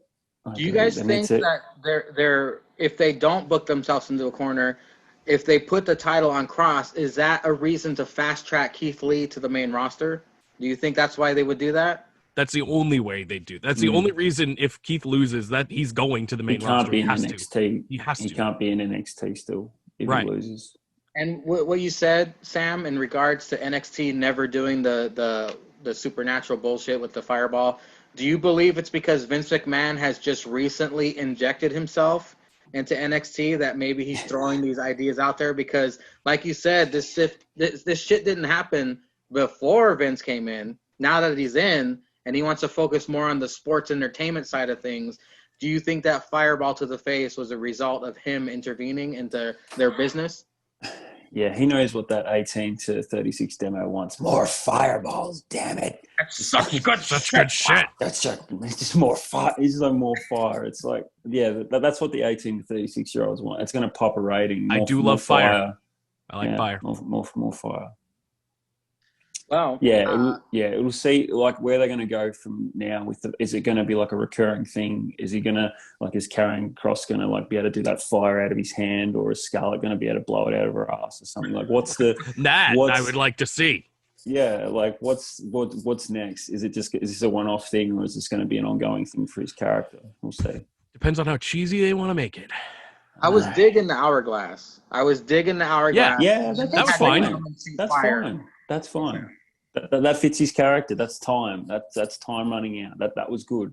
That's fine. It's like if this is not leading to an Inferno match, then I don't know. That's what That'd be sweet. Yeah, that would be good. But Keith Lee is gonna have to wear an MVP like bodysuit if they do that, because all that exposed flesh, all that meat. Be sweating like a pig, man.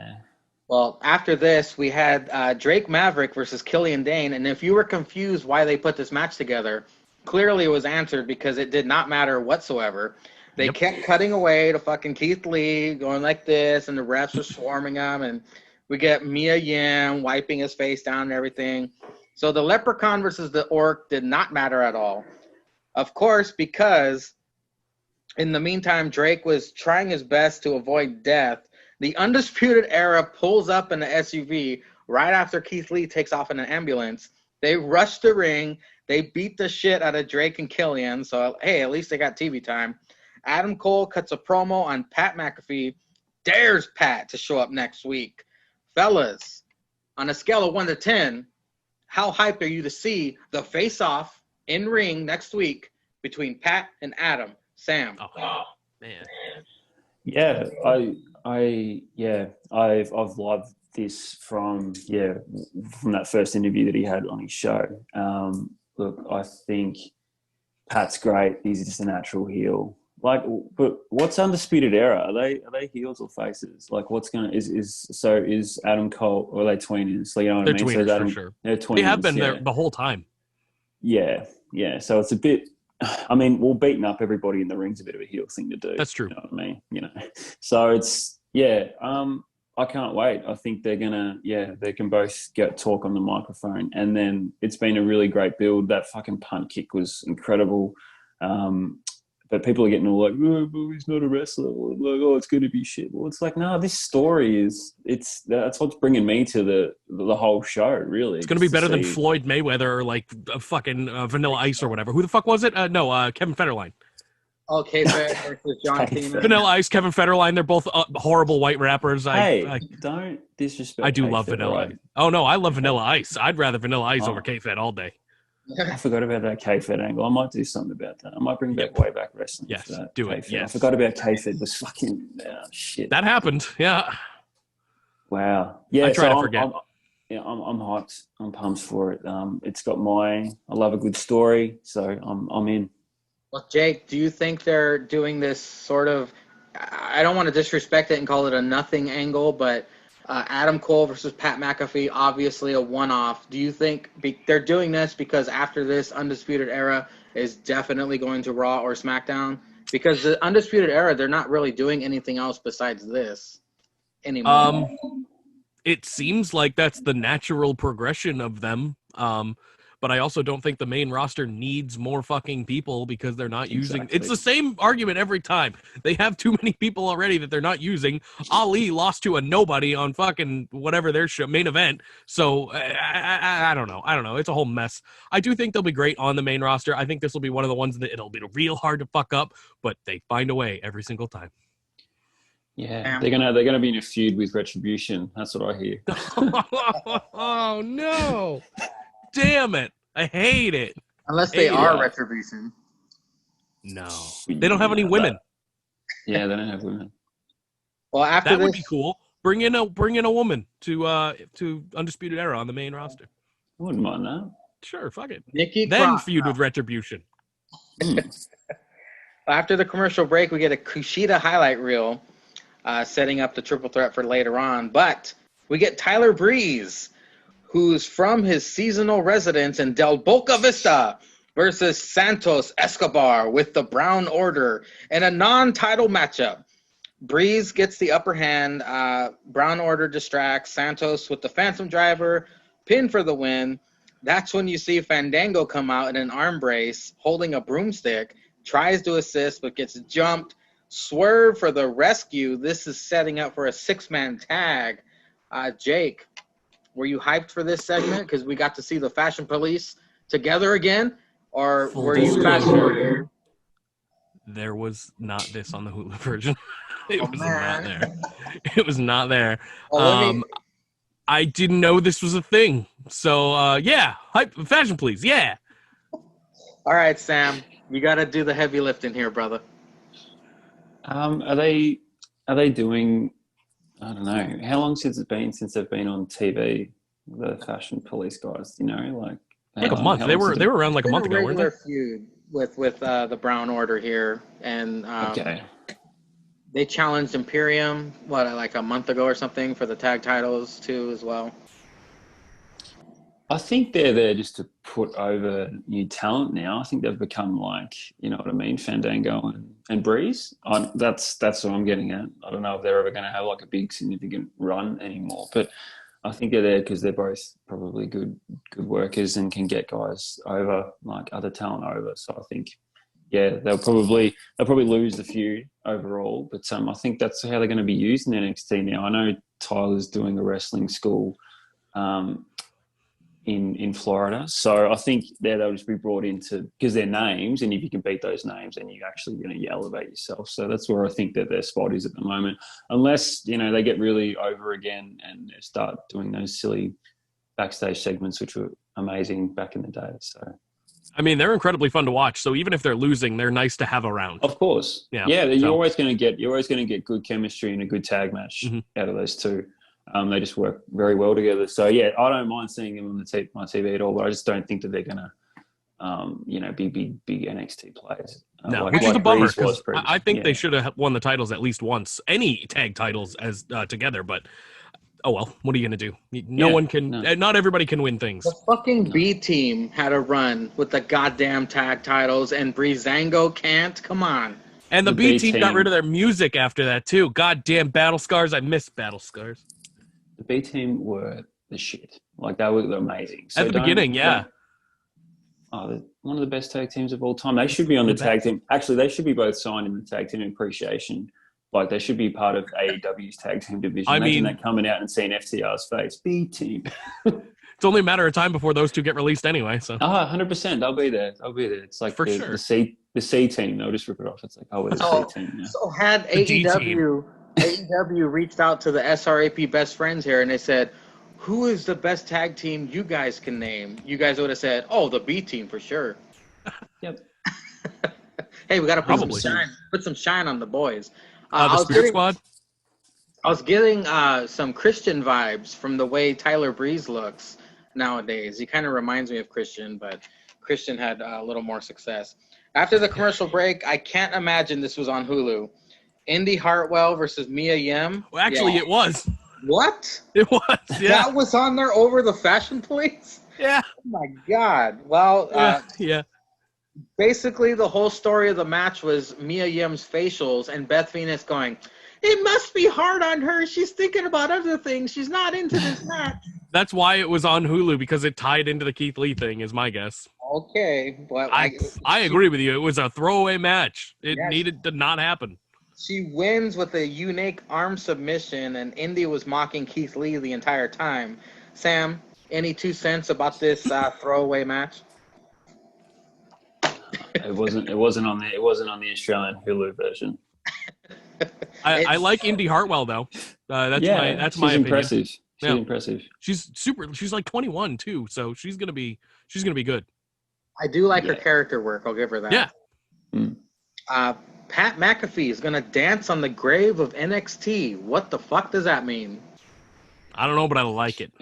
Yeah, same. What is he gonna do to kill NXT, or is he just saying that Adam Cole represents NXT, so he's gonna dance on his grave? Or probably, yeah, that's what I got out of that. Like he's gonna take out the biggest star in NXT, which is Adam Cole. Baby. Well, after this, we get Damian Priest, Dollar Store Razor Ramon versus the resident sick boy, Bronson Reed. I noticed that Bronson's weird claw gesture that he does is very Dark Order-ish, but I think he was doing it first. This was maybe. It was a great match. Bronson Reed impressed me. Bronson Reed's star is starting to shine brighter. Damien's facials were some great storytelling throughout this match. Priest was able to lift Bronson for the Falcon Arrow. My God, that was awesome. Looked a little sloppy, but that man is like 400 pounds, so it was almost fine. Landed on his leg. Fine. Did you see that? It was like a millimeter away from breaking fucking Damien's leg. Which would have been unfortunate. Bronson went for the top rope splash. Priest moved out of the way, but Bronson's kneecap still landed on the back of Priest's head. That looked fucking gnarly. Bronson wins with a jackknife pin. Sam, what are your thoughts on this match? Are you impressed with the thick boy? The thick boy, the Australian boy, represents Big Bronson. What a man! Yeah, he's on the right track. At the beginning, I think when he first came in, he was getting a few losses, but I think he's still figuring out who he is and his character. But now I think that they're going to push him and get him up that, and then he's going to be one of the better Australian male wrestlers that we've had. I think he's got what they're looking for, and he can fucking go. And I'd like to see, like, he's got some good matches that he could have, even like with, I don't know if Keith Lee's going up, but that'd be a really good match down the line. Yeah, my boy Bronson, he's Australia's hope. I mean, Buddy is a disciple, but he can't really, he's not really doing too much else. But I think Bronson's going to be a big player in NXT. This has nothing to do with anything other than Australian people, but Buddy Murphy's career really bums me right out. Makes me sad. Makes me. Why? sad. Because he's not doing anything. Well, really. Correct. Well, yeah. I mean, I wish he is. This is probably the better thing he's done, but he could be a champion of some kind. Like, all he's done is be cruiserweight champion and tag team. Did they win the tag team championship? I don't even remember. Yeah, I think so. Fuck it. It's so throwaway that I don't know. Buddy Murphy makes me sad. Hey, Sam, can you do me a favor? Yeah. Can you turn your phone this way? You're just noticing that now? There you go. I noticed that the whole time. I noticed that the whole damn time. Well, Jake, I wanted to ask you, are you as distracted as I am when Bronson Reed's titty pops out of his singlet? Oh, yeah, it happens with Braun, too. Like, any of those big men, like, just, oh, my God, nip. Bronson Reed, though, he is great. I'm more of a Damian Priest guy, if we're talking about these two specifically. I think Bronson Reed's character is fine. And the thick boy thing, that's whatever. Who cares, I guess. It's silly. It's a silly thing, but it's fine. He works it for sure. And he's an incredible worker. But Damian Priest's character work, incredible. He's got a gravel mouth, too, so we love him. And he's got the best evil laugh in the business. He's great. I love the Archer shit. Like, that's super cool. He's always been, like, since he came around NXT, he's been one of my top guys in NXT for sure. And I don't know if you tuned in last week, but remember Zanka actually met Damian Priest. He said he was a really nice guy and stuff. Which bums me out. I want him to be an asshole. After this, we get an Io Shirai video package. She always has to be by the water for some reason. But it was about Dakota. Awesome video package. I'm a massive Io Shirai fan. I hope she stays on top for a while. She's my sexy little bunny in NXT. After the commercial break, we get a Cameron Grimes video package. You know, Bretsky was on his feet for that. So was I. We get was this on the Hulu cut? Caden Carter, and I call her Marcy Stunt because she's so fucking tiny. Casey Catanzaro versus the Robert Stone Brands, Eminem, and Aaliyah. It wasn't. I didn't know it happened until I saw it on Twitter. Sam? No. I'll go through it real quick. You break it down and we'll react. It was a throwaway segment for sure. When Robert Stone Brand got to the ring, Robert Stone cuts a promo. He wants Casey Ninja Warrior to join the Robert Stone Brand, but first she has to lose the loser, pointing at Caden Carter. Very disrespectful. Casey then stomps Robert's previously injured foot. The match begins. This match saw great teamwork on both sides, but of course, Eminem wins with the air raid siren, Mercedes Martinez. Slim Shady Ripley comes out and attacks Eminem. Aaliyah helps. Shotzi with her green hair comes in for the save. yeah, that was basically it. Robert Stone is entertaining to me. I hope he eventually gets into wrestling because I heard he was a really good wrestler in Impact, TNA. wherever he came from. But I mean, this character work is awesome. I love Mercedes Martinez, as everybody knows. She's gonna go places. After this, we get Candice and Johnny. Was this on the Hulu cut where they cut that promo? Oh yeah, With the weird camera cuts whenever they it was talk. weird. It was. They're at home. The weird camera cuts. Candice wants Tegan. Johnny on top of a ladder wants Ridge Holland. Sam, do you like these promos or do you think they are cheesy? No, I don't like them. You don't like them? They can't. No, I don't like them. Well, the way that I don't like, they're not heels. They're not bad people. You can tell, both of them. It's just never worked for me. I don't believe it. I don't believe Johnny's being bad. I don't believe Candice is a bad dude. I just don't. I don't buy it one bit.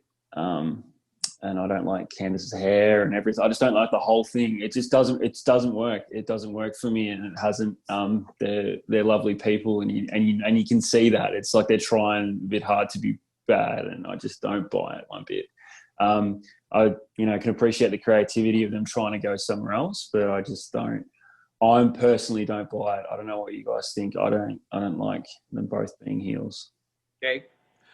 Yeah, I mean, pretty much everything you just said. I don't see Johnny or Candice as a heel. I know they're supposed to be. I know they have been for like a month or so now. It's not believable at all.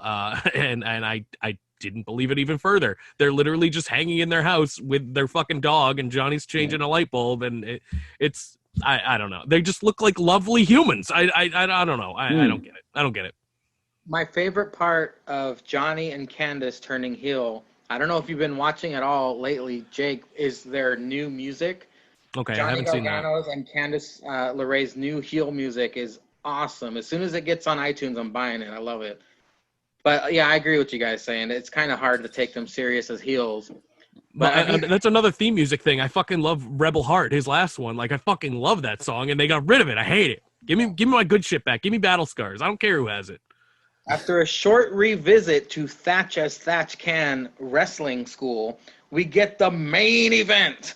Kushida versus Cameron Grimes versus the returning Velveteen Dream.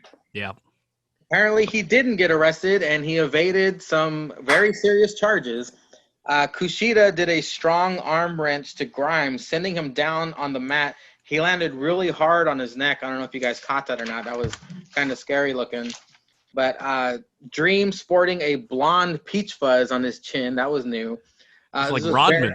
You should do that, man, Greer. You should get that. You little fuzz. Please get a blonde. Yes. Peach blonde right here. Do it. Yeah. I was going to do the Hogan and have the blonde goatee. Even better. with the red beard. Even better. Hollywood. Make it happen. Yeah, Chris Hemsworth's going to be Hulk Hogan. You guys heard that right. So maybe I can get into it and start being Hulk. I can get a goatee going. See, that wrestling guy reinventing himself yet again. He's on top of his game, people.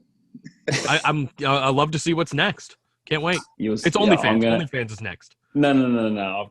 I got some ideas coming. I'm going to take it into... Yeah, let's just say there's going to be a lot of different gimmicks in like a short space of time. Take it to the moon, baby. Take it to the moon. He's going to Big Show us, Jake. Remember Big Show came out in a different gimmick every week? Let's it'll be like Mick Foley. It'll be like the faces of TWG. Yeah. Well, if you think of like it's all going to be G related as well. So if you think of things that start with the letter G, that's where the characters are going to. So. Okay. Oh, fucking that wrestling grimace. Let's go. Yeah. That wrestling grimace. That wrestling grimace, gorilla, that wrestling gay.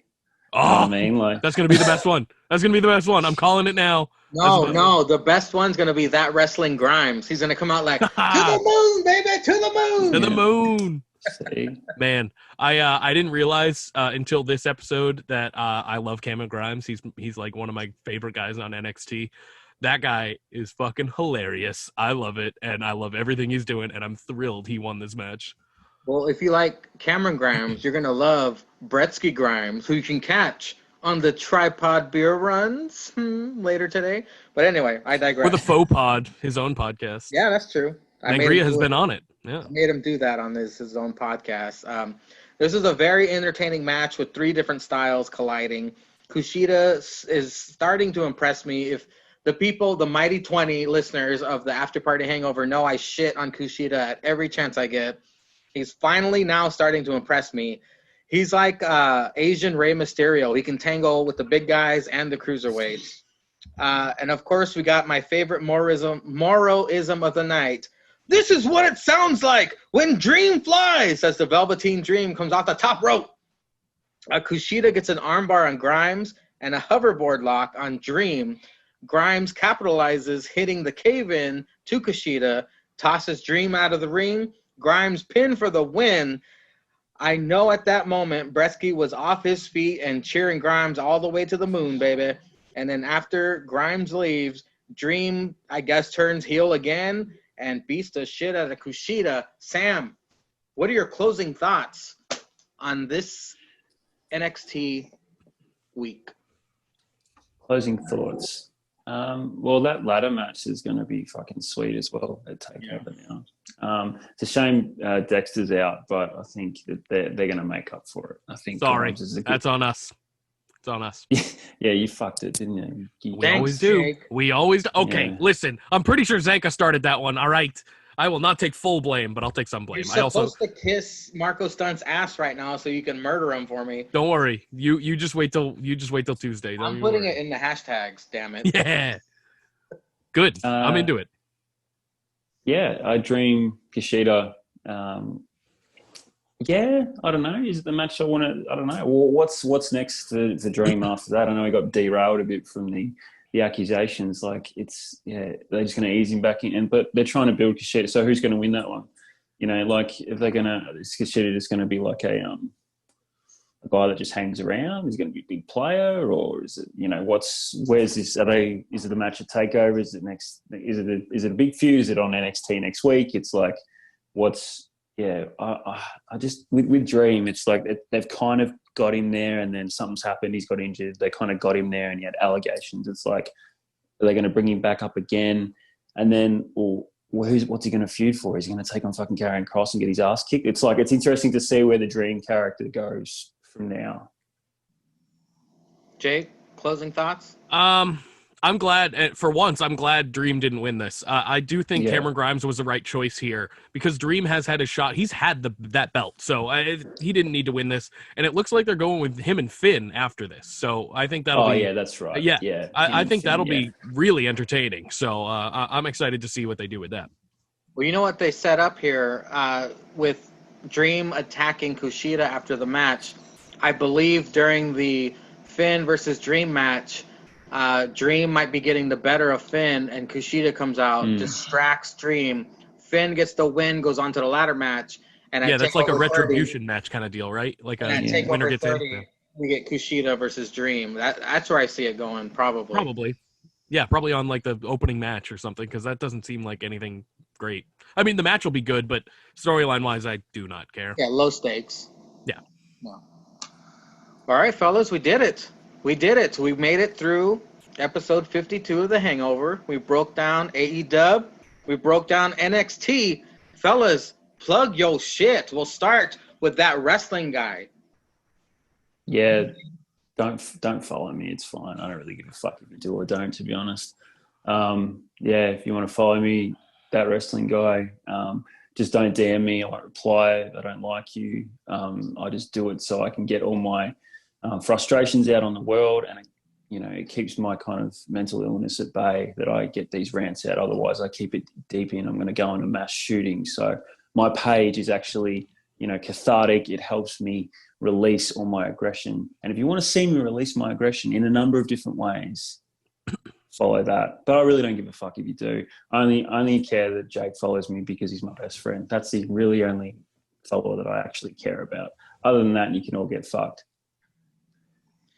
Well, hey, you know what? I also would like to point out that Sam, that wrestling guy, has been on The Hangover way more times than he's been on the Steel Real After Party. Is that true? We had him on a lot. I've you did at the start. Yeah. And you're like, we don't need that Aussie asshole anymore. It's fine. Say what? Huh?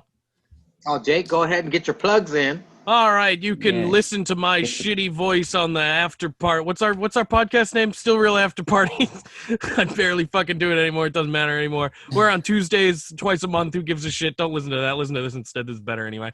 Let's see. You can follow me at After Party Jake. I think that's my thing still on Instagram.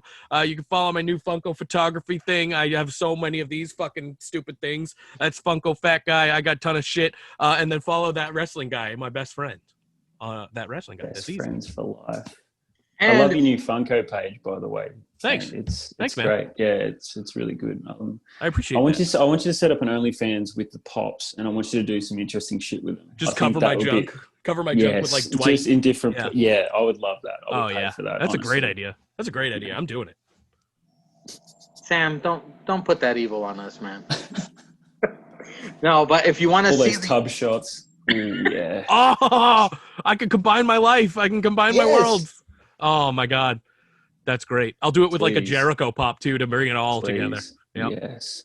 And if you want to see the SRAP Best Friends in action, you catch that shit on Mangria Fuel's YouTube page and APPW. These two, hey man, they not only talk the talk, they walk the walk, and they kick some ass.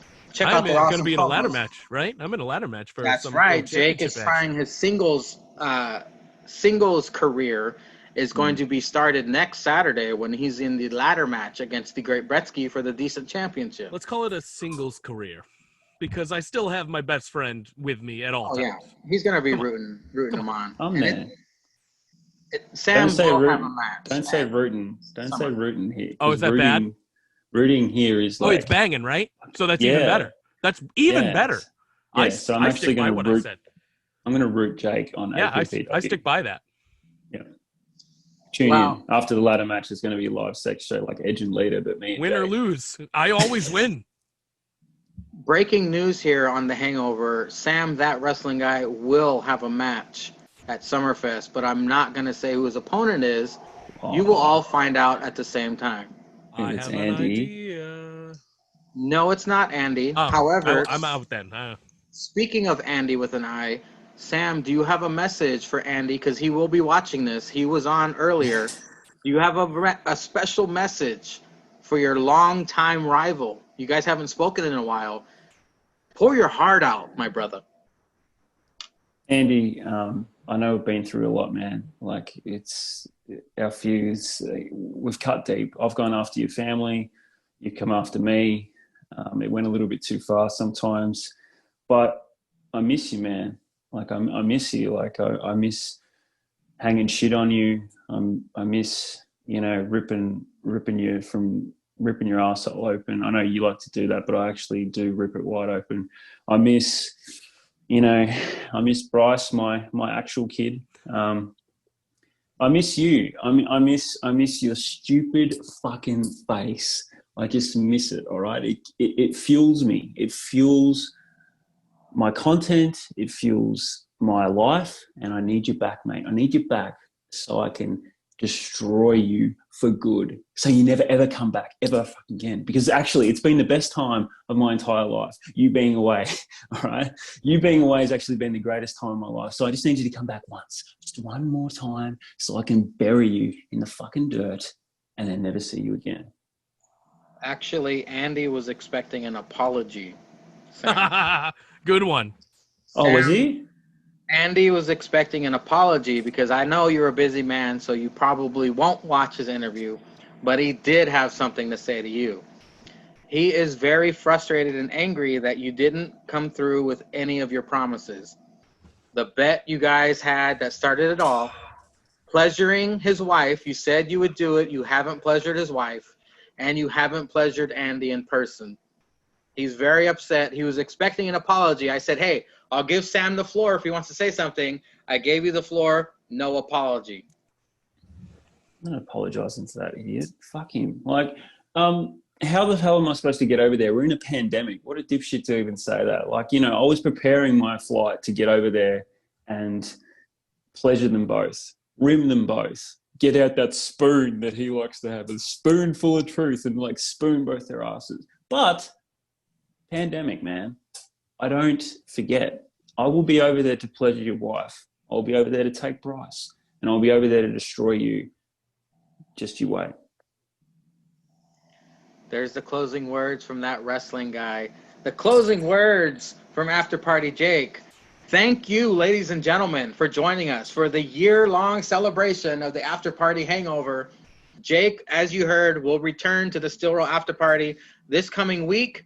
It'll be a SummerSlam prediction show, if I believe. Yeah, I'm gonna get chopped the next week too.